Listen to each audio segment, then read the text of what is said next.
우리 최은석 당선인님이 소개가 아까 안 된 거 아닐까요? 하셨나요? 네, 그럼 최은석 당선인 한번 더. 저는 빠진 줄 알고 제가 또 먼저 인사드리려고 했습니다. 먼저 이렇게 사실 아직 국회 임기는 시작되기 전인데 중요한 이슈인 것 같아서 오늘 이 세미나를 하게 되었고요.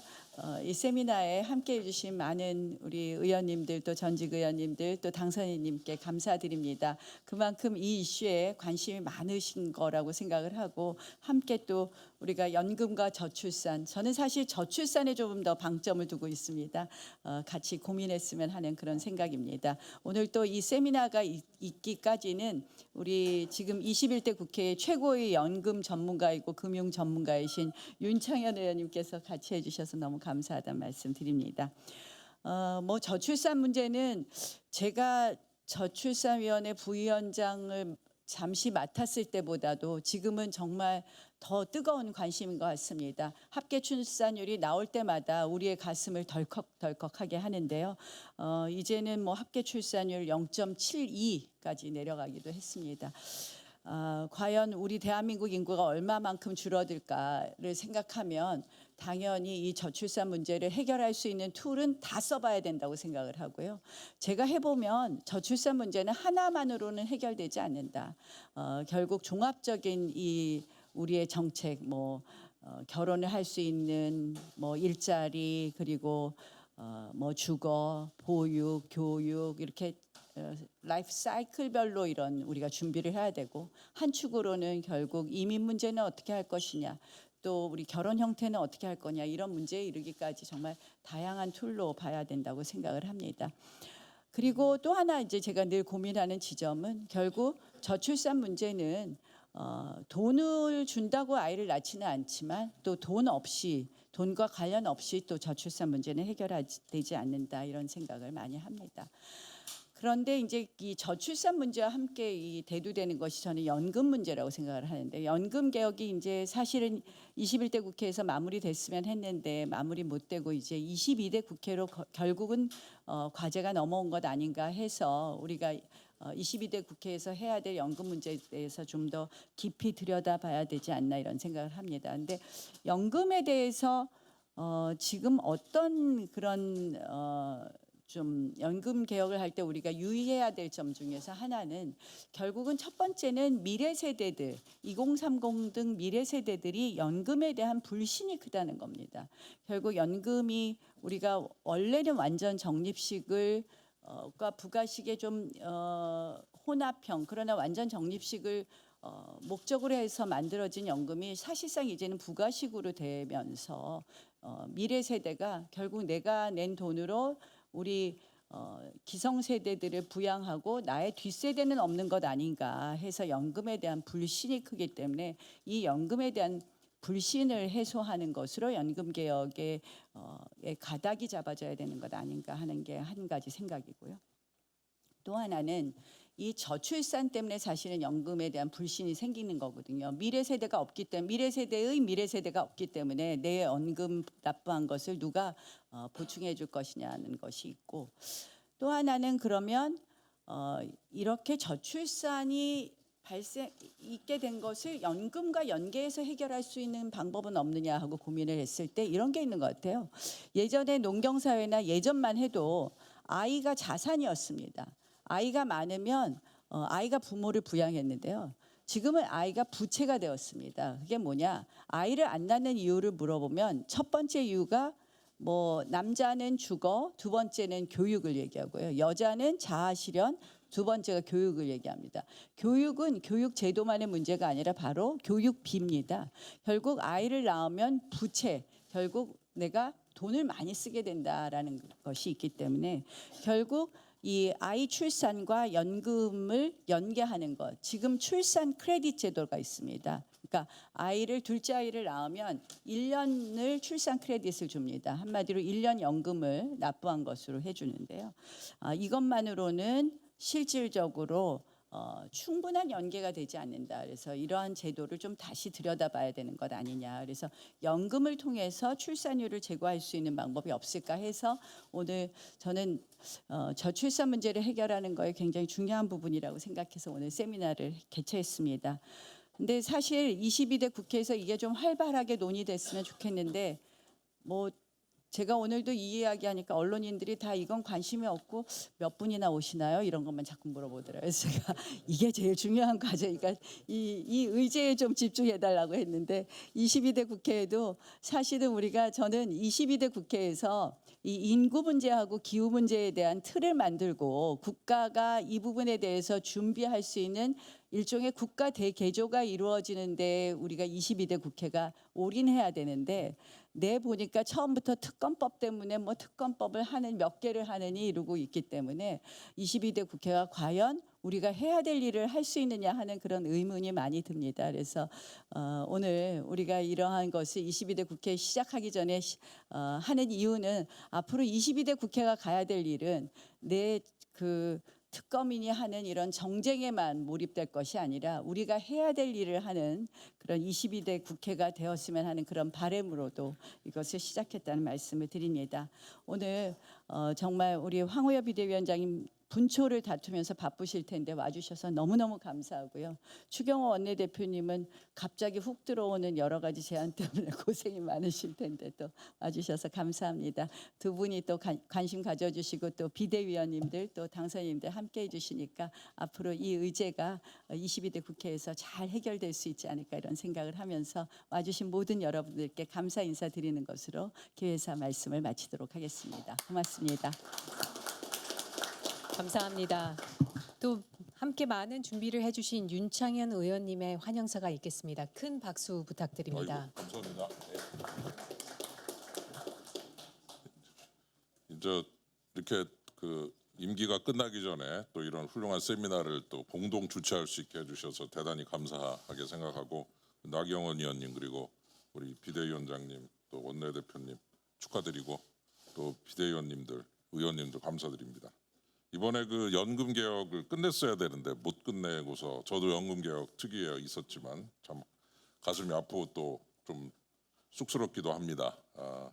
아까도 뭐 지적해 주셨지만 역시 연금 제도는 신뢰성인 것 같습니다. 우리 미래 세대를 끌어들여서 미래 세대가 일생 동안 연금보험료 내고 이제 노후에 가서 자신의 연금을 받을 수 있다는 확신이 있어야 되는 건데. 이 확신을 못 주고 있는 것 같아요. 그래서 이 확신을 어떻게 줄 거냐. 아까도 말씀을 드렸지만 고등학생, 중학생들이 이번 안에 반대를 하더라고요. 예, 그래서 우리 공론화위원회에서 선택한 안에 대해서 고등학생들이 굉장히 비판적인데 아마 우리 대표님이나 또 다른 또 의원님들께서 우리 고등학생, 중학생 좀 한번 쫙 불러다가 이 연금 어떻게 하면 좋겠냐고 한번 세미나 한번 이 자리에서 하면 아주 반응도 좋고 좋은 또 결과가 나올 것 같습니다. 미래 세대가 받아들일 수 있는 좋은 안을 만들 수 있도록 최선을 다하고 오늘 이런 세미나를 통해서 좋은 안이 도출되기를 다시 한번 기대합니다. 감사합니다. 감사합니다. 다음은 국민의힘 황우여 비상대책위원장님의 축사가 있겠습니다. 큰 박수로 부탁드립니다. 큰 박수 부탁드립니다. 네. 아주 참 중요하고도 희적절한 이와 같은 귀한 자리를 만드신 우리 나경원 우리 의원님 또 윤창현 의원님께 존경과 감사의 말씀을 드립니다. 저도 이제 맨 처음에는 뭐 항상 최연소 뭐 항상 그런 자리에만 있다가 어느덧 뭐 원로 뭐 그냥 그런 얘기만 들어요. 그래서 야 인생이 이게 그런데 그게 이렇게 천천히 올라가는 게 아니라 어느 날 갑자기 이렇게 돼버려요.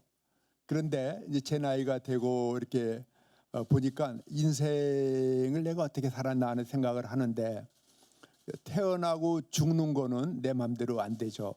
근데 내가 결정하고 내가 할 수 있었던 일 중에 뭐가 최고로 중요하고 의미가 있었을까?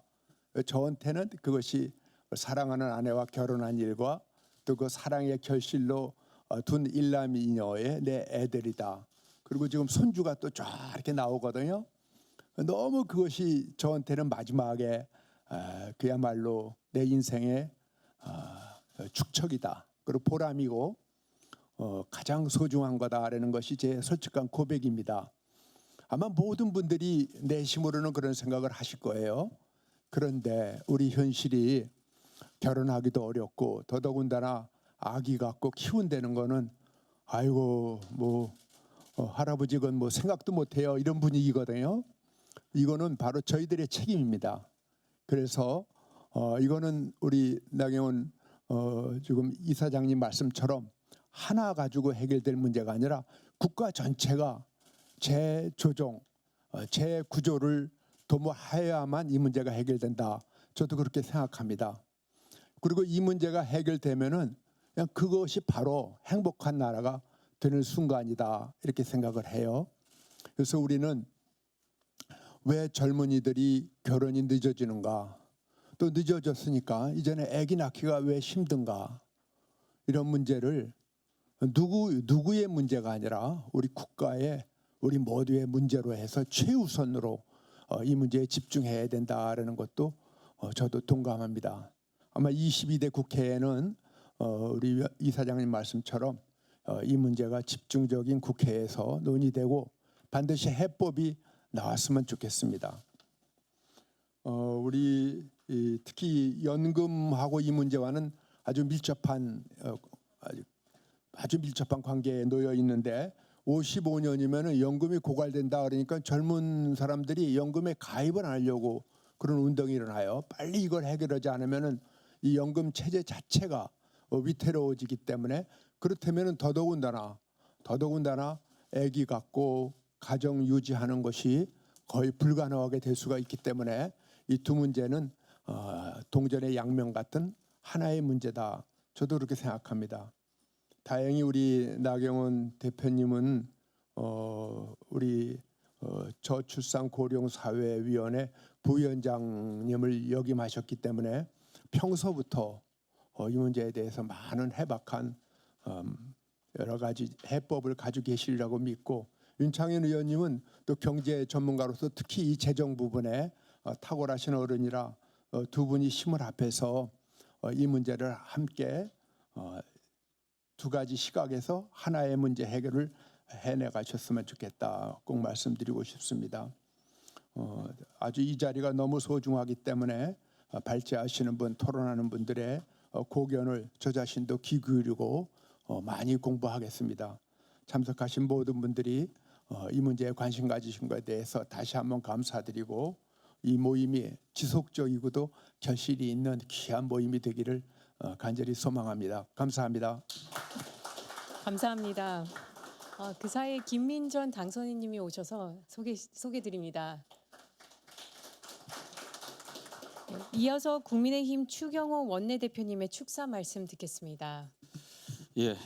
추경호입니다. 무엇보다도 오늘 저출산 연금개혁 주제 세미나 진심으로 축하드립니다.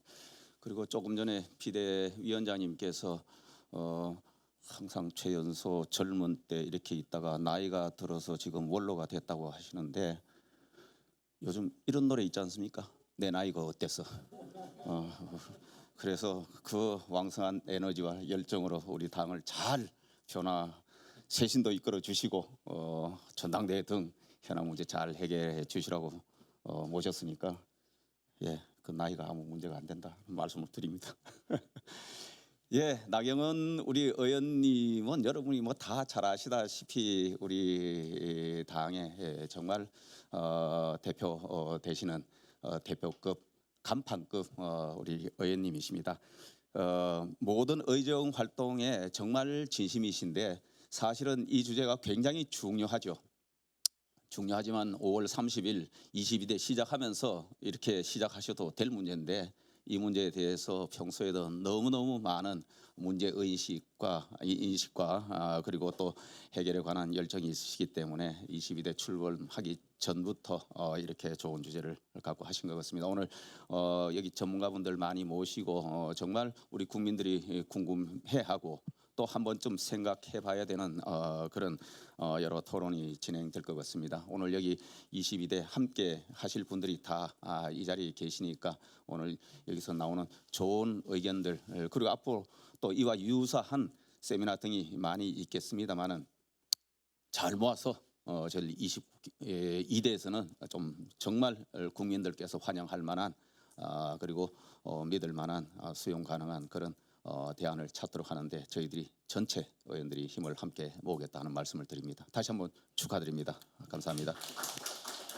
귀중한 말씀 감사드립니다. 저는 인구 정책, 그중에서도 특히 저출산 정책을 위주로 연구하고 있는 연구자입니다. 우리나라 저출산 정책의 문제점으로 지적되는 것 중 하나가 인구 관점에 기반한 종합적이고 거시적인 인구 정책보다는 개별적이고 파편화된 이슈 대응 수준에 그치고 있다는 것인데요. 보통 연금 개혁에 대한 토론을 하면 연금 전문가분들이 오셔서 기조 발제를 하고 토론을 하시게 됩니다. 그런데 이렇게 기조 발제로서 저출산 관련된 절을 세워주신 것에는 오늘 이 연금 개혁에 관한 논의를 저출산 관점에서 보시겠다고 하는 그런 굉장히 상징적인 의미가 있다고 저는 생각합니다. 저는 인구와 저출산 관점에서 바라본 연금 제도와 연금 개혁의 방향성에 관해서 발표를 드리고자 합니다. 아까 말씀하셨던 것과 마찬가지로 우리나라의 저출산 정책은 경제주의적인 접근으로 하는 것이 뿌리 깊은 문화가 있습니다. 하지만 최근에 들어서 불확실한 미래에 대한 불안, 장기적인 미래 전망이 청년들의 결혼과 출산 의향에 영향을 미친다는 연구 결과들이 보고가 되고 있습니다. 전국 25세에서 49세 남녀 각 2,000명을 대상으로 조사한 분석 결과에서도 경제적인 수준과 출산 의향은 분명히 일정 정도의 상관관계가 존재합니다. 하지만 미래 전망에 대한 주관적 인식이 이러한 경제적 영향을 조절하는 효과가 있다는 것을 실증적으로 밝힌 연구가 있습니다. 참고로 발표 자료와 PPT가 살짝 차이가 있어서 화면을 더 봐주시면 감사하겠습니다. 미래 전망은 자녀 세대에 관한 전망과 그리고 본인 세대에 관한 전망 두 가지로 구분해서 살펴볼 수 있는데요. 본인 세대에 관한 전망, 그 대표적인 것이 바로 노후 보장일 것입니다. 자녀를 잘 키우는 것이 곧 노후 보장이었던 과거와는 달리 이제는 자녀가 더 이상 노후 보장이 아니라 오히려 투자와 지원의 대상, 그래서 자녀 리스크라는 말까지 나오고 있습니다. 따라서 개인의 노후 보장을 사회 제도적으로 지원해 주자는 것이 바로 공적 보험, 국민연금입니다. 이러한 취지에 맞추어서 현재 은퇴를 준비하는 세대에서는 국민연금이 국민연금 테크라고 불립니다. 인터넷에서 검색해 보시면 국민연금 테크를 어떻게 하면 좋은지, 추가 납입 등에 관해 상세한 정보들을 찾아보실 수 있습니다. 현재 국민연금은 그 어느 사적 보험과도 비교 불가한 뛰어난 수익률과 노후 보장 수단으로서 인지되고 있습니다. 하지만 연령층을 조금 내려가서 30, 40대로 가보면 이 분위기가 좀 달라집니다. 제가 했던 FGI에서 국민연금에 관해 질문해 보았는데요. 30대 남성들의 입장은 국민연금은 세금이다 였습니다. 조금 더 낮은 연령층으로 내려가고 보겠습니다. 지난주 제가 강의하는 사회학과 전공 대학생들에게 질문했습니다. 대학생들의 반응은 안 내고 안 받고 싶다라는 반응이었습니다. 2018년 국민연금공단이 발주한 용역 보고서와 2021년 발표된 국민연금에 대한 주관적 인식 연구에서도 국민연금에 대한 주관적 인식은 세대별로 집단별로도 다른 것으로 보고됩니다. 그런데 대부분의 연금 제도와 개혁에 관한 여론조사에서 발언권을 얻지 못하고 누락되는 중요한 세대가 있다는 것을 우리는 모두 알고 있습니다. 바로 10세 이하 그리고 아직 태어나지 않은 미래 세대입니다. 현행 제도가 지속될 경우 2050년 국민연금 보험료율 22.7%를 감당해야 한다는 당사자일 텐데요. 양육자인 입장에서 제가 대변해보자면 국민연금 제도는 마치 가입할 때 분명히 고지했다는데 깨알 같은 글씨로 써 있어서 전혀 인지하지 못하고 있다가 막상 보험금 받을 때 되어서 알게 되는, 내가 그 단서 조항에 해당했다는 걸 알게 되는 그런 보험 약관의 단서 조항 같은 느낌이 아닐까 생각해 보았습니다.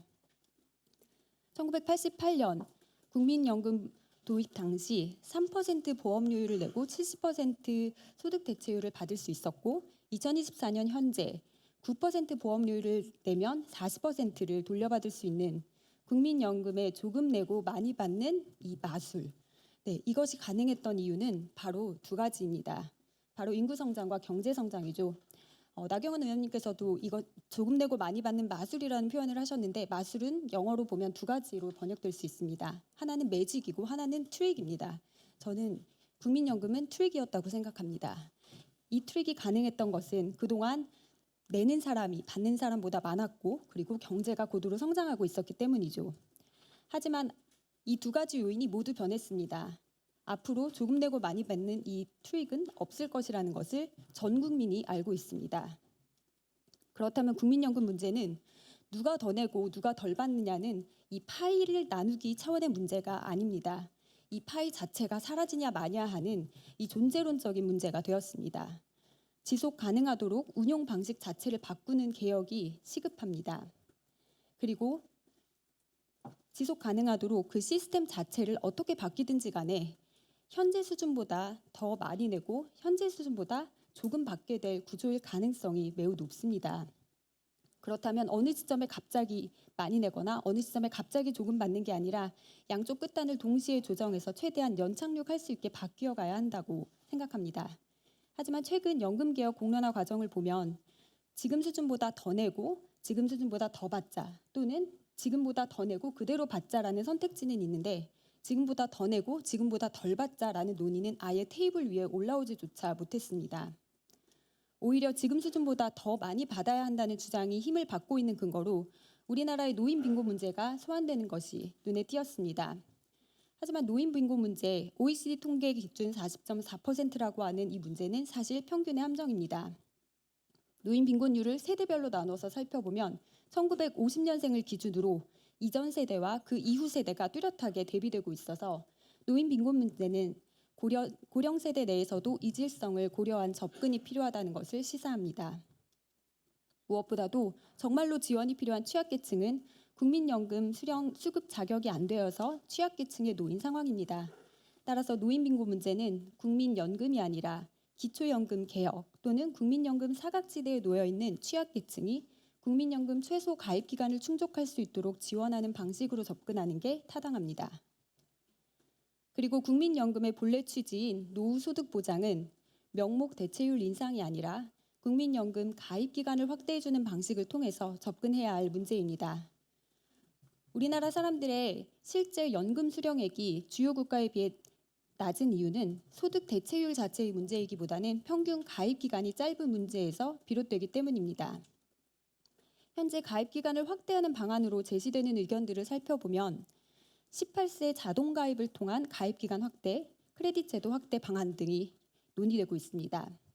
현재 27세 미만까지 소득이 없거나 군인이면 의무 가입 적용 제외 대상자로 분류가 되고 있는데요. 적용 제외 대상자가 아니라 일단 자동 가입 후 납부 예외자로 신청할 수 있게 해서 국민연금 가입 대상과 가입 기간을 대폭 확대하자는 내용입니다. 넛지 효과를 이용해서 가입을 적극적으로 선택하게 하는 것이 아니라 일단 가입시켜 놓고 적극적으로 예외를 신청하게 해서 가입을 유도하자는 내용입니다. 군 크레딧의 경우에도 이런 제안이 있습니다. 병사 봉급이 현재 지속적으로 증가하는 추세인데요. 소득이 발생하는 이 군복무 기간 중에 현행과 같이 군 크레딧을 지급하는 대신에 국민연금에 의무 가입하도록 한다면 가입자와 가입 기간을 더 확대해서 추후 실질 소득 대체율을 높이는 효과를 볼 수 있다는 의견도 제시가 되고 있습니다. 여성의 가입 기간을 늘리기 위한 출산 크레딧의 경우를 살펴보면 먼저 성별 국민연금 가입률 통계를 보면 우리나라 성별 국민연금 가입률 격차가 매우 크게 나타납니다. 특히 30대부터 40대 초반까지 여성의 국민연금 가입률을 보면 우리나라 여성들의 출산 육아에 따른 경력 단절을 반영해서 남녀 가입률 격차가 20%포인트 이상 차이가 나는 것을 확인하실 수 있습니다. 그리고 국민연금 최소 가입 기간 충족률도 여성의 경우는 39%에서 불과해서 남성의 77%와 뚜렷한 대비를 보이고 있습니다. 따라서 출산 크레딧은 여성의 국민연금 가입 기간을 확대하고 성별 격차를 완화한다는 의의를 가집니다. 하지만 이런 차원에서 접근한다면 출산 크레딧은 반쪽짜리 접근이라고 생각합니다. 출산 크레딧의 더 중요한 의의는 출산과 육아 활동을 사회적인 기여로 인정하는 데 있다고 저는 생각합니다. 저출산 정책에 관해서 다수의 FGI를 진행하면서 응답자들의 답변들을 보면 한 가지로 공통된 입장으로 수렴합니다. 그런데 응답자들이 답변한 공통적인 응답 중에 저출산 정책의 현금 지원은 소소한 도움이 되지만 돈으로 환산할 수 없는 실질적인 도움이 되는 정책들이 있다고 합니다. 예를 들면 남편의 적극적인 육아 참여, 위급할 때 아이를 맡길 수 있는 커뮤니티, 그리고 출산과 육아에 대한 인정과 존중, 그런 것들입니다. 제 주변에는 자녀가 3명이나 4명 이상인 다자녀 친구들이 유독 많습니다. 그 친구들이 사람들을 만날 때마다 주변에서 가장 많이 듣는 말은 너 애국자다라는 말이라고 합니다. 하지만 본인들은 한 번도 국가로부터 애국자라는 표현을 받아본 적이 없다고 합니다. 육아하는 여성들이 막상 국가로부터는 한 번도 들어보지 못했다는 말, 나 지금 애국하고 있구나. 내가 출산과 육아하는 것이 국가와 사회에 기여하는 일이다라는 자부심을 갖게 하려면 먼 훗날 25년 후, 30년 후에 노령연금 신청하는 시점에 크레딧 지원을 받을 것이 아니라 지금 아이 키우면서 가장 손 많이 가고 가장 고생하는 이 시기에 지원해 주어야지 정책 체감도가 높아집니다. 아울러 현재 출산 크레딧 수급자의 98%는 경제적인 이유로 여성이 아닌 남성에게로 돌아가고 있습니다. 배우자 간 가사와 육아의 분담은 각자가 가지고 있는 경제적 능력과 자원에 따라 결정됩니다. 그런데 이 경제적 능력과 자원이 국민연금 수급에 있어서도 여성이 남성에게 귀속되는 구조가 고착화되지 않으려면 여성을 독립적인 수급자로 인정해 줄 수 있는 방향으로 전환이 이루어져야 합니다. 마무리하겠습니다. 인구는 정해진 미래라고 합니다. 출생아 수를 보면 수십 년 후 미래를 거의 정확하게 예측하고 대비할 수 있기 때문입니다. 2024년 신입생 0명인 초등학교가 전국에 157곳, 그리고 대입 전형에서 모집 인원을 채우지 못한 대학이 34곳에 달해서 난리가 났습니다. 하지만 2024학년도 초등학교 입학 정원은 2017년에 결정되었고 2024학년도 대학 입학 정원은 2005년에 결정이 되어 있었습니다. 하지만 우리는 국가 통계로도 다 공개되어 있고 전문가들이 상세하게 다 계산해 놓은 인구 전망이 있는데도 상황이 수면 위에 떠올라서 가시화되는 그 순간까지도 그때 가면 어떻게 되겠지라고 설마라고 막연히 안일하게 생각하는 경향이 있는 것 같습니다. 한국의 저출산 상황을 보고 깜짝 놀라는 하버드대 교수의 모습이 작년에 인터넷을 달구면서 우리나라 인구 위기에 대한 국내외 관심이 고조되고 있는데요. 우리나라 저출산 역사가 40년이나 되었음에도 불구하고 이제 와서야 이렇게 위기의식이 고조된 것은 사실 이것과 관계가 있는 것 같습니다. 2020년에 와서 인구 위기가 수면 위로 떠올랐기 때문입니다. 비록 저출산은 40년간 지속해왔지만 우리나라 총 인구수는 그동안 꾸준히 증가해왔습니다. 그리고 인구 구조 또한 부양비가 가장 낮고 생산 연령 인구가 가장 많은 매우 이상적이고 매우 교과서적인 항아리형 인구 구조가 2020년까지 이어졌습니다. 그리고 2020년 인구의 자연 감소가 시작하는 데드크로스를 맞이하는 순간까지도 우리는 어쩌면 설마 어떻게든 되겠지라는 안일한 태도로 인구 문제를 대하고 있지는 않았을까요? 연금 문제도 마찬가지라고 생각합니다. 전문가들의 계산과 예측이 다 공개되어 있는 정해진 미래입니다. 그런데 여전히 연금이 고갈될 거라는 2055년까지 아직 30년이나 남았는데 설마 그전엔 어떻게든 되겠지라는 안일한 분위기가 여전히 있는 것 같습니다. 하지만 연금 고갈이 아니라 연금 적자가 시작되는 2041년부터 연금 문제가 가시화되기 시작할 거라고 전문가들이 충고합니다. 서울 한복판에서 초등학교가 폐교되고 대학 입학 정원이 미달되는 상황을 각각 7년 전과 19년 전에 우리가 예측할 수 있었던 것처럼 17년 후인 2041년 연금기금 적자가 시작되면서 어떤 상황이 벌어질지는 이미 결정되어 있습니다. 어영부영 하다가는 그때 가서 시계를 거꾸로 되돌려 2024년의 오늘로 되돌아와서 하루라도 빨리 연금 개혁을 이루고 싶어지지 않을까요? 인구와 연금은 예측 가능하다는 측면에서 정해진 미래이지만 인구 규모와 인구 구조의 양적인 변화에만 초점을 맞추지 말고 인구의 질적인 변화에 초점을 맞춘다면 바꾸어 갈 수 있는 미래입니다. 중위 연령을 살펴보시면 1988년 25.9세이던 중위 연령은 2024년 현재 46.1세, 그리고 2055년에는 59.9세가 됩니다. 현행 제도 그대로 간다면 전 국민의 절반 가까이에 해당하는 인구가 연금을 수령하는 사회가 됩니다. 이게 무엇을 의미할까요? 현재 청년 세대에서는 질적인 변화가 일어나고 있습니다. 사회 진입이 점점 늦어지고 있고 성인 이행기가 지연되고 있다는 그런 연구 결과들이 보고되고 있습니다. 고령 세대에도 마찬가지입니다. 대거 은퇴가 시작된 1950년대생들은 이전 고령 세대와는 차원이 다른 세대라는 것은 이미 잘 알려져 있습니다. 우리가 만약에 연금에 의존해서 살아가는 고령 세대를 가정한다면 노후소득 보장은 어쩌면 영원히 달성 불가능한 목표일지도 모르겠습니다. 저출산 정책에 관한 다수의 FGI를 이끌면서 육아 중인 여성들이 이구동성으로 하는 이야기는 바로 이겁니다. 저출산 정책, 현금으로 10만 원, 20만 원 지원해 주지 말고 내가 직접 일해서 내가 돈을 벌 수 있는 환경을 만들어 달라고 말합니다. 고령 세대의 노후 보장도 저는 마찬가지일 것이라고 생각합니다. 연금만으로 노후소득을 보장해 준다는 발상은 가능하지도 않고 바람직하지도 않다고 생각합니다. 고령 세대가 단순한 복지와 부양의 대상이 아니라 생산과 소비의 주체로서 건강한 삶을 영위해 갈 수 있는 대한민국이 되기를 희망합니다.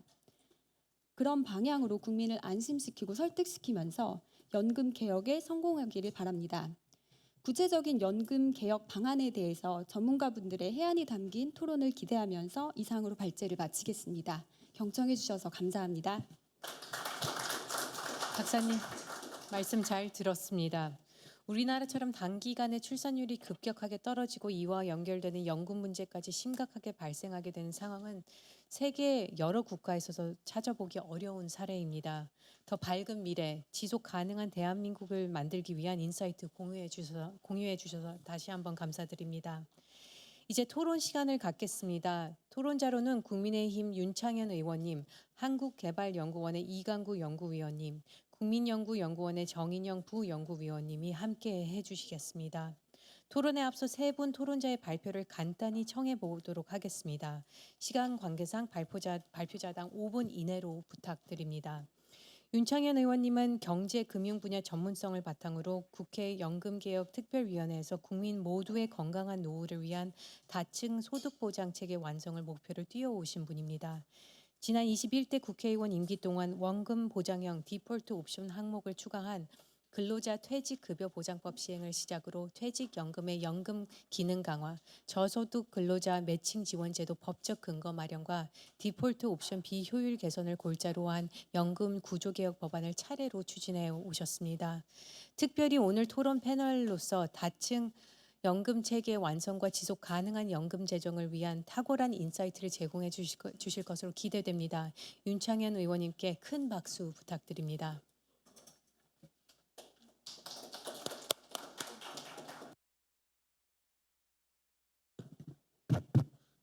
좋은 발표 들었습니다. 아까도 간단하게 말씀드렸지만은 특위에서 좀 더 열심히 해서 뭔가 좀 결론을 냈었어야 되는데 좀 아쉽게 됐습니다. 예, 그래서 좀 그런 아쉬움을 좀 담아서 몇 가지 좀 말씀드릴 내용을 좀 추가를 하도록 하겠습니다. 워낙 발제가 또 재미있고 또 저출산 관점에서 보니까 또 여러 가지 또 새로운 관점들이 좀 많이 보이는 것 같습니다. 그리고 2055년에 중위 인구의 가운데, 그러니까 1등부터 100등까지로 하면 50등의 나이가 59.9세, 60세가 이제 반이 된다고 하는 걸 들으니까 아주 정신이 번쩍 나네요. 예. 정말 많은 변화가 지금 예상이 되고 있고 이런 것들이 이제 새로운 것들을 요구하고 있다라는 것을 다시 한번 느끼게 됩니다. 우리나라 노후소득 보장 체계는 잘 아시는 대로 여기 보신 대로 사적연금과 공적연금, 그리고 이제 공적연금 밑에 제일 밑에 기초연금이 있고 국민연금이 있고 왼쪽에는 공무원, 군인, 사학연금, 직역이죠. 그리고 그 위에 퇴직연금, 개인연금, 그리고 이제 특수한 경우지만 주택하고 농지 정도가 약간의 보완적 역할을 하고 있고 아까 사회자께서 말씀해 주신 내용 중에 이제 제가 얘기했던 거는 시간이 많지가 않으니까 그냥 앞서서 말씀드리면 이 퇴직연금이라고 하는 요 부분, 이 퇴직연금 부분을 퇴직금 형태로 그냥 찾아가 버려요. 그리고 퇴직하면서 목돈을 딱 받아가지고 이제 뭐 돈이야 뭐 생기면 다 쓸 때는 많이 있으니까 그래서 다 뭐 자녀라든가 본인이라든가 뭐라든가 다 써버리고 나면 이제 그 다음에 국민연금밖에 안 남는 거죠. 그래서 국민연금이 좀 그 액수가 그렇게 많지가 않은 상태에서 이 퇴직연금을 좀 한 뭐 30%든 50%든 조금 좀 의무적으로 그 남겨가지고 이거를 그 평생연금으로 좀 확보를 하면 좋지 않느냐. 요거를 조금 반강제, 뭐 완전 강제는 안 되지만 반강제 정도로 해서 한 반 정도만 그 찾아갈 수 있게 하고 반 정도는 평생연금 소득원으로 남겨놓으면 나중에 그 오래 살면서 그 퇴직연금에서 오는 그 연금을 매달 받을 때 아마 내가 안 찾아가기 잘했다라는 걸 뒤늦게 느낄 가능성이 매우 높지 않을까 그런 생각이 드는데 하여튼 이런 것들도 좀 구조개혁적 관점에서 퇴직연금을 잘 활용하면 국민연금의 보조적 역할을 하면서 노후 보장에 좋다라는 생각을 많이 하게 됩니다. 뭐 기금 고갈 문제는 뭐 많이 아시는 거고 세대 간 격차 문제 여기 한번 보시면요 67년생 가입자는 30년 가입하고 64세에 시작을 하는데 202만 원씩 받고 85세까지만으로 물론 85세 이상 살 가능성이 높지만 수령액이 5억 1천만 원입니다.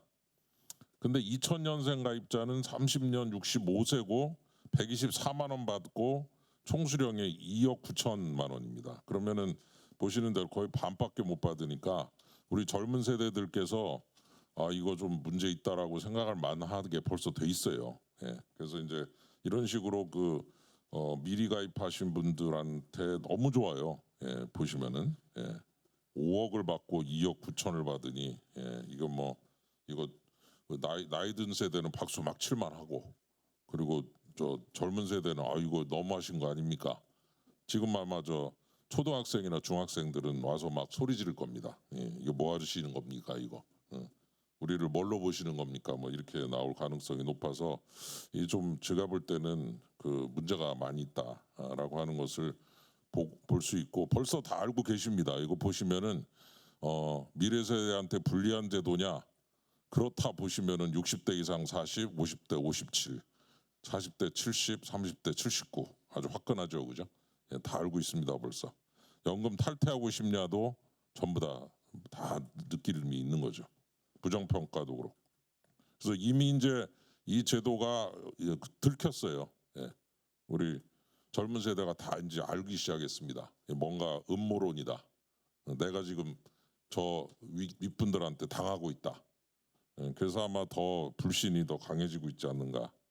그래서 이제 바뀌어야 될 때가 오고 낮은 소득 보장, 높은 빈곤율, 긴 연금 수급 기간. 아까 그 발표자께서 아주 재미있는 말씀을 해주셨는데 노인 빈곤율의 평균의 함정이다라는 말씀을 해주셨는데 그 참고로 통계청장을 역임하신 그 우리 서울대 유근관 교수 같은 분은 뭔가 이 노인 빈곤율 통계 자체가 잘못되어 있는 것 같고 뭔가 노인 세대의 소득의 일부를 못 찾아내고 있는 데서 통계적인 오류가 나오는 거 아니냐 이런 가설까지 제시를 하고 계세요. 그래서 저도 좀 관심이 있는데 어쨌건 이렇게 높은 게 좀 이상하고 그리고 자산 소득과 이렇게 플로우로서의 소득과 스탁으로서의 소득에 대한 부분이 조금 잘 안 되고 있는 게 아닌가라는 그런 의심을 조금 하게 되는데 하여튼 좀 그런 부분도 좀 감안을 해야 되고 그리고 이제 아까도 지적해 주신 대로 노인 빈곤율을 국민연금만 가지고 다 해결하려고 하면 안 된다는 거죠. 다른 방법도 많이 써야지 국민연금을 노인 중심으로 해야 된다고 자꾸 주장하면서 노인 빈곤율이 높으니까 이렇게 해야 된다고 그러면은 국민연금 가지고 노인 빈곤율도 해결해야죠. 그다음에 또 어떤 분들은 국민연금 기금 쌓인 거를 가지고 임대주택 만들어 가지고 거기서 또 이렇게 뭘 해야 된다고 그러고 뭐 국민연금을 가지고 뭐 해야 될 게 그냥 수십 가지입니다.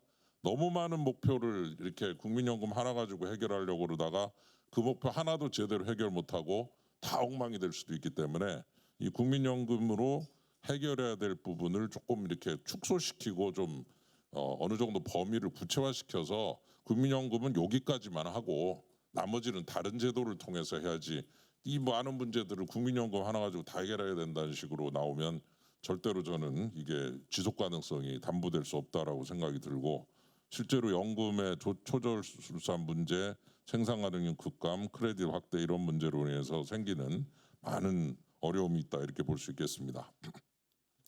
연금개혁 특위의 공론화위원회를 만들어서 이제 좀 아주 그 당시 그 원전 문제를 해결할 때 한번 썼던 그런 그 제도를 이 공론화위원회를 통해서 500여 분을 모시고 학습을 하고, 그리고 나서 이제 일종의 선택을 하도록 유도하는, 이제 이런 거를 하면서 1번부터 7번까지 이런 과제들을 한번 어떻게 생각하시는지, 나중에 이제 투표라면 투표죠, 일종의 표결이라면 표결이고, 선택이라면 선택이고, 그래서 이제 더 내고 더 받는, 그리고 조금 죄송한 표현인데 조금 더 내고 많이 더 받는 쪽으로 가버렸어요.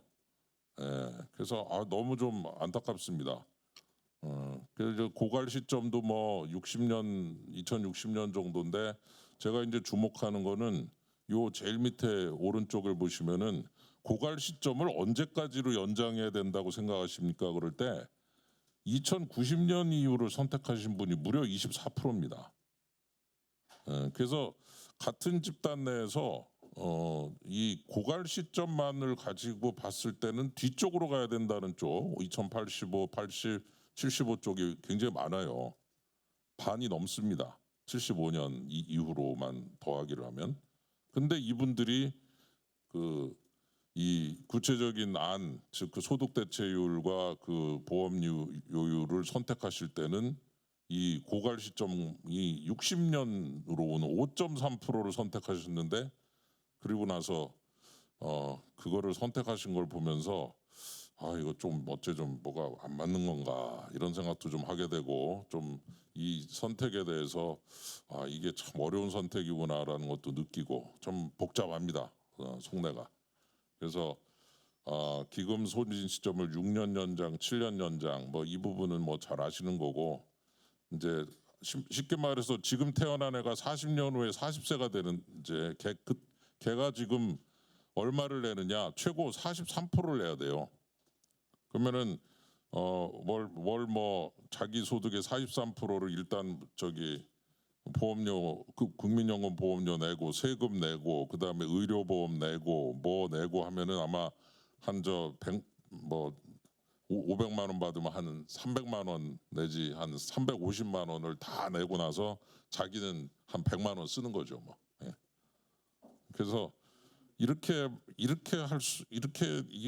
이게 말이 되는가? 우리가 이 연금 개혁을 하자고 한 이유가 미래 세대에게 미래 세대를 설득해서 어떻게든 이 연금 제도의 지속 가능성을 담보하기 위해서 이 개혁을 시작했는데, 그 시작의 취지는 어디로 가고, 지금 태어난 애가 만 40세 됐을 때 자기 소득의 43%를 내는 이런 안을 선택을 할 수밖에 없는 이런 상황은, 아까 보신 대로 지금 연금 제도가 우리 노년들에게 너무 좋고, 그리고 젊은 세대들한테는 벌써 안 좋은 제도인데, 지금 유년 세대한테는 거의 최악의 그 제도가 돼버린 이런 부분을 조금 망각을 하고 이런 선택이 이뤄진 것이 아닌가, 취지가 좀 의심스러울 정도다라고 하는 면에서 이 부분은 좀 꼭 좀 지적을 하고 싶고, 이래서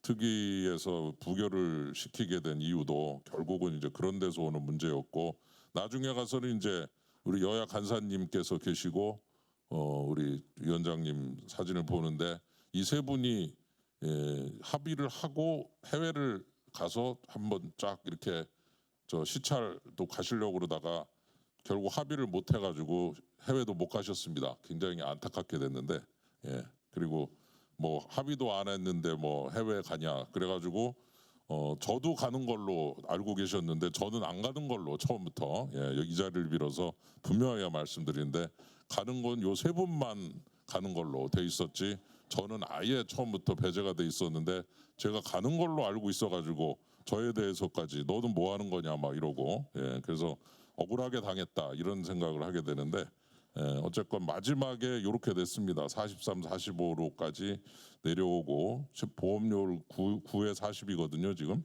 보험료를 9에 소득대체 40, 13까지는 감별을 했는데 그 2% 44로 가는 거 어떠냐 그러다가 결국은 끝났습니다. 아주 안타깝게 됐지만 그래도 보험료를 올리는 것에 대해서 좀 합의를 했다는 거는 좋은 또 하나의 사인이라고 보고 22대 때 좀 마지막 또 노력을 통해서 가야 되겠지만은 적어도 확실한 거는 지속 가능성 같습니다. 예. 우리 청년 세대와 유년 세대까지 다 끌어들여서 이분들이 우리 고등학생, 중학생, 초등학생까지 그래도 연금제도 가지고 뭘 일부 좀 사회보험으로서 역할을 할 수 있도록 하자라고 하는 공감대를 확실하게 형성시키는 이 제도를 모수 소위 이제 9%뭐 13%는 모수 개혁이라고 그러죠. 구조 개혁은 이제 아까 말씀드린 뭐 퇴직연금을 반을 뭐 남겨갖고 꼭 평생연금으로 재원으로 만들자라든가 이런 식의 이제 구조 개혁안도 많이 있는데 그런 것들을 좀 잘해가지고 좀 지속 가능성을 추구했으면 좋겠습니다.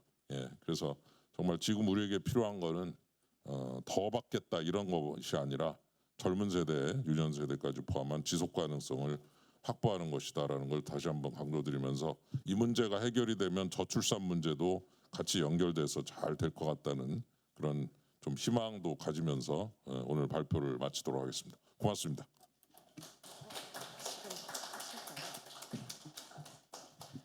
감사합니다. 그 사이에 또 두 분이 귀한 분이 오셨습니다.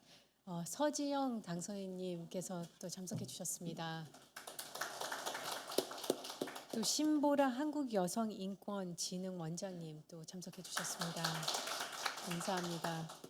다음은 이강구 박사님의 좋은 말씀 듣겠습니다. 한국개발연구원의 이강구 박사님은 2009년부터 국회 예산정책처에서 인구 추계에 따른 장기 재정 전망을 총괄한 바 있습니다.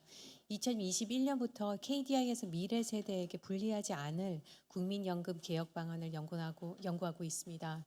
이강구 연구위원님께서 또 좋은 말씀 부탁드리겠습니다. 예, 안녕하십니까. KDI의 이강구라고 합니다. 예, 제가 오늘 발표드릴 거는 이제 완전 적립식 신연금 제도 도입 방안이고요.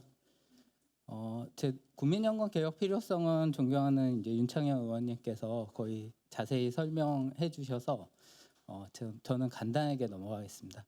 88년에 처음 도입할 때 굉장히 관대하게 시작했습니다. 보험료율 3%, 소득대체율 70%로 시작을 했고요.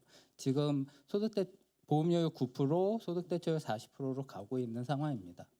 하지만 이제 아까 말씀드렸다시피 기금이 55년, 54년 정도 되면 고갈될 걸로 전망되고 있습니다. 이 연금제도 유형을 좀 말씀드려야 되는데요. 연금제도가 이제 재정 방식이랑 급여 산정 방식으로 이제 구분을 하게 됩니다. 이 재정 방식으로는 크게 부가식이랑 적립식이 있습니다. 부가식은 기금 없이 뒤에 세대가 낸 보험료로 앞 세대에 급여를 지급하는 방식입니다. 그리고 적립식은 자기가 낸 보험료를 잘 운영을 해서 그 돈을 자기 급여로 이렇게 지급하는 방식입니다.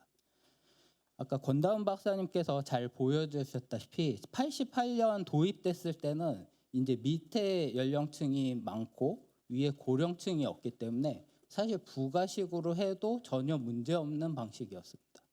보시면 이제 88년 그래프인데요. 그때 10대, 20대가 제일 많죠. 이게 이제 2020년으로 오면 40대, 50대로 갑니다. 그러니까 60년대, 70년대생들입니다. 보시면 아직 60세가 되지 않았기 때문에 이분들이 아직 그 국민연금 급여를 타고 있지 않습니다. 그래서 10년, 20년 지나면 이분들이 타게 되기 때문에 사실 연금 개혁은 거의 불가능하다고 볼 수 있습니다. 그래서 연금 개혁의 골든타임이 지금이다라고 하는 거는 사실 지금 현재 인구 제일 많은 40대, 50대가 아직 연금 수령을 하고 있지 않다라는 부분입니다.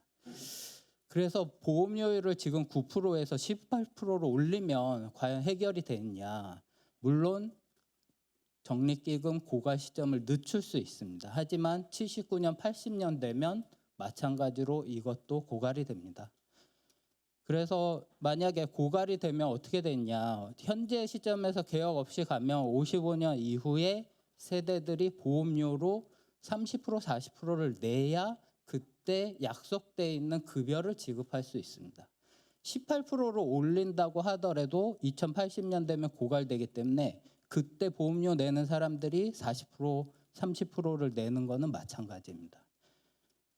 그래서 저희가 이제 말씀드리고 싶은 거는 이제 그런 상황이 발생하지 않도록 이제 신연금 제도를 도입하자라는 부분입니다.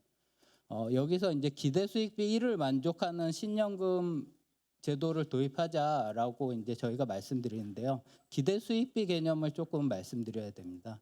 그러니까 자기가 낸 보험료가 있고 그 보험료로 운영해서 얻는 수익이 있습니다. 이게 이제 수익 부분이고요. 자기가 이제 받는 급여로 이 보험료와 수익을 나누면 이게 만약 기대 수익비가 이제 기대 수익비 개념이 되는데요. 기대 수익비가 1이라고 하면 자기가 낸 보험료와 그거를 운영한 수익이 자기가 받는 급여랑 같다라는 겁니다. 만약에 기대 수익비가 1보다 크다라는 거는 자기가 낸 돈보다 받는 돈이 더 많다는 거죠. 누군가 기대 수익비 1보다 크게, 그러니까 낸 돈보다 더 받아간다는 거는 누군가가 낸 돈보다 적게 받아간다는 뜻이거든요. 근데 지금 현재 제도에서는 아무도 적게 받아가는 사람은 없습니다. 고소득자든 저소득자든 다 1보다 큰 기대 수익비를 갖고 있고요. 그 말 뜻은 다 미래 세대가 기대 수익비가 1보다 적다는 거죠. 그래서 이제 주황색이 사실 이제 현재 9%고요. 그리고 노란색 선이 18%로 올렸을 때인데 앞으로 30%, 40% 보험료율을 내야 되는 세대들은 이제 기대 수익비 1보다 훨씬 적은, 그러니까 저희가 계산한 바로는 자기가 낸 거에 44%뿐이 못 받아가는 그런 상황이 발생을 합니다. 그래서 저희가 말씀드리고 싶은 거는 개혁 시점을 기준으로 해서 예를 들어서 2024년에 개혁을 한다라고 하면 그 이후에 납입되는 보험료는 기대 수익비 1에 만족하는 완전 적립식 신연금으로 적립해서 운영을 하고 개혁 시점 이전에 납입한 보험료에 대해서는 구연금 계정으로 분리를 하되 개혁 이전에 약속된 기대 수익비 1 이상의 급여 산식에 따라서 연금급여를 지급하자라고 말씀드리고 있습니다. 그렇게 되면 신연금은 기대 수익비 1에 맞춰서 급여를 지급하게 되니까 사실 기금 고갈 걱정 없이 계속 운영할 수 있습니다. 물론 9%의 그 보험료로는 기대 수익비 1로 지급하게 되면 현재 약속돼 있는 것보다 한 3분의 2 정도뿐이 받을 수가 없습니다. 그렇지만 이제 보험료율을 15.5% 정도까지만 올리면 사실은 기존에 약속돼 있는 그 소득 대체율 40%에 맞춰진 급여를 지급할 수 있다라는 게 이제 저희 계산이고요. 그렇게 되면 이제 구연금 2023년까지 냈던 보험료에 대해서는 기대 수익비 1보다 더 많이 급여를 지급하게 되기 때문에 사실은 재정 부족분이 발생하게 됩니다. 저희가 계산한 바로는 2024년 기준으로 현재 가치 609조 원이 발생합니다. 하지만 이제 이 금액이 너무 해결하기에 크다라고 하시는 분들도 있고요. 이거 계산한 게 너무 적다라고 하시는 분들도 있습니다. 양쪽 부분 다 계신데요. 문제는 이거는 신연금으로 전환할 때 생기는 비용이 아니라요. 2023년까지 납입된 보험료에 대해서 부족분을 계산한 거기 때문에 저희가 신연금을 하든 안 하든 이거는 그냥 현재 지금 우리가 감당해야 되는 부족분이고 만약에 개혁이 없으면 이건 다 국민연금 미래 가입자들이 그들의 보험료로 이 부분을 메꿔줘야 되는 부분입니다. 문제는 개혁 시점이 지체될수록 이 재정 부족분이 계속 더 커진다는 뜻이고요. 만약에 5년 지체돼서 재정 부족분이 다시 계산을 하면 저희가 계산했을 때는 869조로 지금보다 한 2060조 정도 증가될 것으로 보고 있습니다. 그러면 이제 사실은 오늘 주제에 맞춰서 출산에 대한 인센티브와 이런 연금 제도를 어떻게 연결시킬 수 있냐. 이제 앞으로 그 발표하실 정인영 박사님께서 출산 크레딧 제도는 되게 자세히 말씀해 주실 거고요. 저희 그 재원 부분에서 현재 출산 크레딧 부분은 국고 30%, 기금 70%로 이제 운영을 하게 됩니다. 하지만 이제 출산 크레딧을 이제 출산에 대한 인센티브로 할 때는 이제 저희가 낸 신연금은 사실 가입자들이 낸 돈을 잘 운영해서 그대로 돌려주기도 사실 재원이 부족한 상황입니다. 그래서 출산 크레딧을 상향할 때는 사실 국고 100%로 사전 지원을 해줘야 된다라고 생각을 하고, 근데 사실 저희가 이제 구연금 재정 부족분이 609조 원이지만 그 부분이 계속 앞으로 발생하는 부분은 아닙니다. 보시다시피 2080년 정도 되면 이 부족분이 점점 사라지거든요. 그러니까 이 재정 부족분을 계속 정부가 지원할 필요는 없고 앞으로 점점 줄어가기 때문에 이 경우는 이제 신연금과 구연금을 갈라서 구연금이 더 이상 재정 부족분을 발생하지 않기로 할 때는 사실 저희가 재정 부족분 지원이 무제한적이지는 않기 때문에 출산 크레딧 제도를 통한 신연금의 재정 지원이 가능하지 않겠냐라고 생각하고 있습니다. 한 가지 더 제가 생각한 부분은 기초연금 부분인데요. 지금은 현재 높은 노인 빈곤율에 대응하기 위해서 만 65세 이상의 소득 하위 70% 노인들에게 32만 원의 현금 지원을 하고 있고, 이제 대통령 공약에 따라서 40만 원으로 올라갈 예정으로 있습니다. 향후 신규 노인들의 경제 여건이 개선되고 이제 국민연금 수급액이 점점 높아지게 될 것으로 예상이 됩니다. 그러면 이제 일반 재정을 재원으로 하는 기초연금에서 출산에 대한 인센티브를 제공할 필요가 있지 않을까라고 생각을 하고, 향후 기초연금 또는 이제 기초연금 증액분은 이런 출산한 경험을 가진 노인들에게 지원하는 방안은 어떨까? 이건 사실 연구 결과는 아니고 그냥 아이디어 차원에서 오늘 말씀드리는 부분입니다. 예, 이상입니다. 예, 감사합니다. 다음 발표하실 국민연금연구원의 정인영 부연구위원님은 출산 크레딧과 국내외 연금 제도에 관해 오랜 기간 연구하셨고 2023년 제5차 국민연금 재정계산위원회의 연금제도 팀장으로 참여하여 출산 크레딧 개선 방안을 제안하셨습니다. 정인영 부연구위원님, 좋은 발표 부탁드립니다.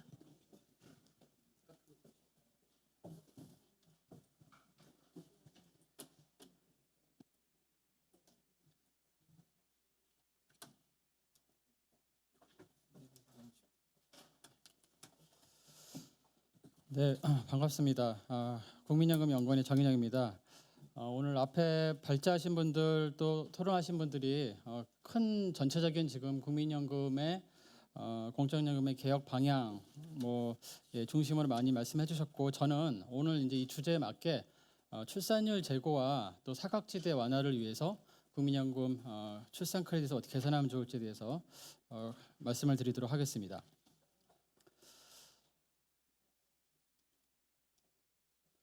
예, 앞에 모두에서 말씀하신 것처럼 지금 우리나라의 초저출산과 인구위기 대응을 위해서 국민연금의 출산 크레딧을 어떻게 활용하면 좋을지에 대해서 좀 검토할 필요가 있을 것 같습니다.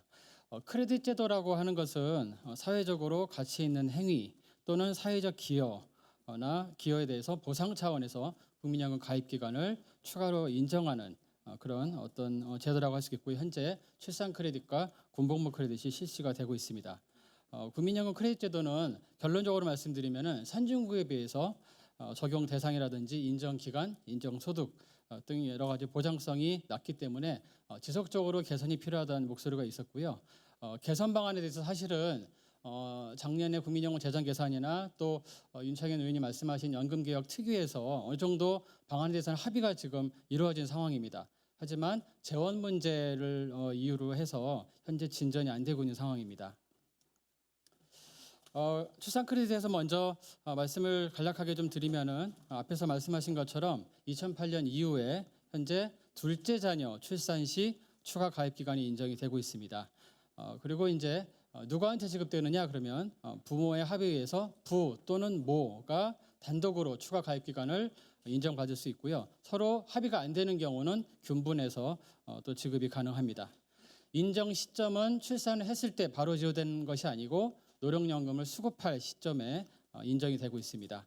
그리고 인정 기간은 둘째 아이를 낳았을 경우에 12개월, 그 다음에 그 셋째부터는 추가 한 명당 18개월씩 최대 50개월이 인정이 되고 있습니다. 즉 첫째 아이를 출산했을 경우는 인정이 안 되고 있는 상황입니다. 인정 소득은 국민연금 전체 가입자 평균 소득, 우리가 A값이라고 하는 이 A값의 100%를 인정 소득을 하고 있고요. 24년 기준으로는 약 300만 원 정도를 소득으로 인정을 하고 있습니다. 재원은 국고 30%와 기금 70%로 이제 지원이 되고 있고요. 이 지금 현재 급여 인상, 국민연금의 급여 인상 효과는 12개월을 크레딧을 인정받을 경우는 2019년 기준으로 약 2만 6천 원 정도, 또 셋째 아이 출산했을 경우는 약 월 6만 5천 원 정도의 급여 인상 효과가 발생을 하고 있습니다. 출산 크레딧은 확실하게 목적을 가지고 있습니다. 출산율을 제고한다는 목적과 또 국민연금 연금액의 인상을 통해서 또 연금 수급권 확보를 통해서 수급자 증가를 도모하고 이걸 통해서 사각지대를 해소한다는 분명한 목적을 가지고 운영이 되고 있습니다. 그래서 2007년에 국민연금법 개정을 통해서 2008년부터 시행이 되고 있고 큰 변화 없이 운영이 되고 있습니다. 출산 크레딧은 지금 가입기간 인정을 이제 인정 기간을 추가를 해서 국민연금 가입 기간이 10년 이상이 되면은 크레딧 혜택을 받을 수가 있습니다. 다시 말하면 10년이 안 되면은 받을 수가 없는 그런 제도입니다. 그리고 2008년 출산 크레딧 도입 이후에 22년까지 총 4,300명 정도가 혜택을 받았고요. 이 중에서 아까 건담 박사님 말씀하신 것처럼 여성 비율이 지금 85명 정도에 불과합니다. 그리고 여기에 지금 소요된 전체 재원은 52억 원 정도가 소요가 되고 있습니다. 그리고 이제 노령연금 수급 시에 크레딧을 현재 인정하고 있기 때문에 즉 이제 사후 지원 방식이기 때문에 제도 도입 후에 약 30여 년이 지난 2040년 정도 이후에 출산 크레딧 혜택을 받는 사람들이 본격적으로 발생할 것으로 예상이 되고 있습니다.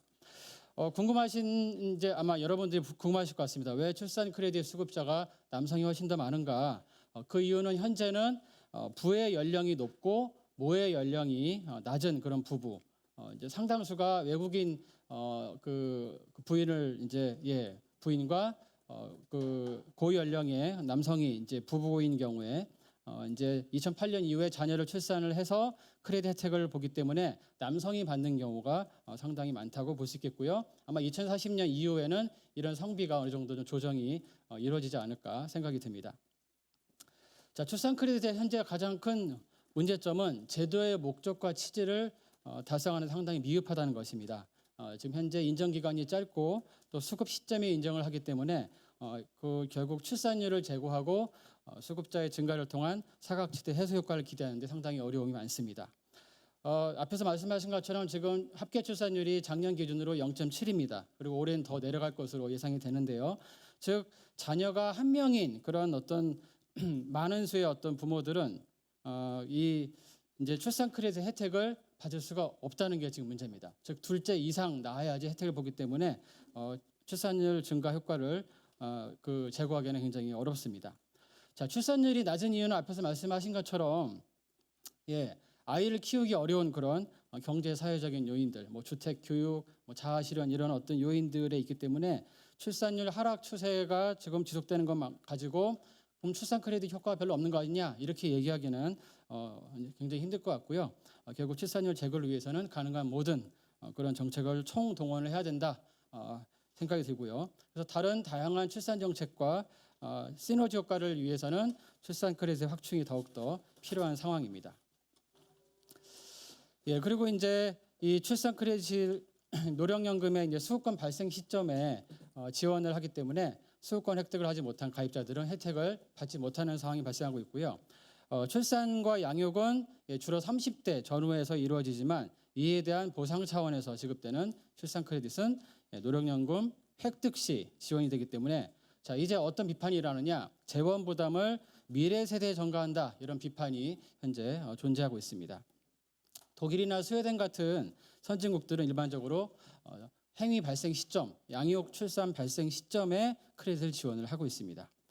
그래서 이런 어떤 차이가 있고요. 일반적으로 또 대다수의 선진국들은 양육 크레딧을 재원으로 국고 부담으로 지금 하고 있지만 우리 국민연금은 앞에서 말씀드린 것처럼 국고 30, 기금 70으로 구성이 돼 있습니다. 그리고 이러한 지금 재원 분담 비율도 국민연금법에 명확하게 명시가 되어 있지 않은 상황입니다. 그리고 이제 추가 가입 기간은 노령연금의 기본연금의 산정 시 그 가입 기간 산정에는 포함되지만 또 한 가지 문제는 장애연금과 유족연금의 기본연금의 산정에는 반영이 안 되고 있는 상황입니다. 다른 국가들과 비교했을 때 지금 자녀 한 명당 인정되는 인정 기간인 다른 국가들은 2년에서 대략 4년입니다. 그에 비해서 우리나라는 지금 12개월, 1년, 그리고 셋째 아이를 낳아도 18개월. 그래서 인정 기간이 우리가 좀 짧은 상황이고요. 인정되는 시점은 대부분 출산이나 양육 시점에 선진국들은 이루어지고 있고요. 그리고 인정 소득도 우리는 지금 A값의 100%지만 다른 선진국들은 더 개인의 생애 평균 소득이라든지 또 여러 가지 세 가지 대안 중에서 선택하도록 하는 등 인정 소득도 더 높습니다. 그리고 재원도 대부분 국가들이 국고 100%로 지원이 되고 있는 상황입니다. 자, 마지막 이제 그럼 어떻게 계산할 것인가에 대해서 말씀을 드리면 제가 지금 이 제시하는 방안은 앞에서 발제하신 분들 또 토론하신 분들 그리고 연금개혁 특위 위원들 대다수의 어떤 이견이 없는 합의된 방안이라고 할 수 있습니다. 첫째 자녀부터 12개월씩 크레딧을 부과하자. 인정소득은 현행 A값의 100%를 유지하자. 또 사회적 기여에 대한 보상이기 때문에 국고 지원을 100%로 확대하자. 또 사전 지원 방식으로 변경을 하자. 이런 어떤 다양한 개선 방안들이 제시가 됐고요. 이렇게 될 경우에 앞에서 말한 국민연금에 대한 불신, 특히 청년, 젊은 세대들의 불신이 상당히 제고될 수 있고 현재는 크레딧 혜택을 바로 체감할 수가 없습니다. 정책 체감도가 낮지만 사전 지원 방식으로 변경이 되면은 바로바로 체감을 할 수 있다. 그래서 국민연금 이미지가 제고될 수가 있고요. 무엇보다 국민연금 사각지대와 급여 수준이 또 해소되는 올라갈 수 있는 그런 가입 제고 효과, 특히 여성들한테 많은 장점이 있을 것 같고요. 그리고 여러 출산 정책들과 시너지 효과가 또 발생을 할 수가 있을 것 같습니다. 이상 토론을 마치도록 하겠습니다. 감사합니다. 시간 관계상 토론은 진행하지 못하지만 저희가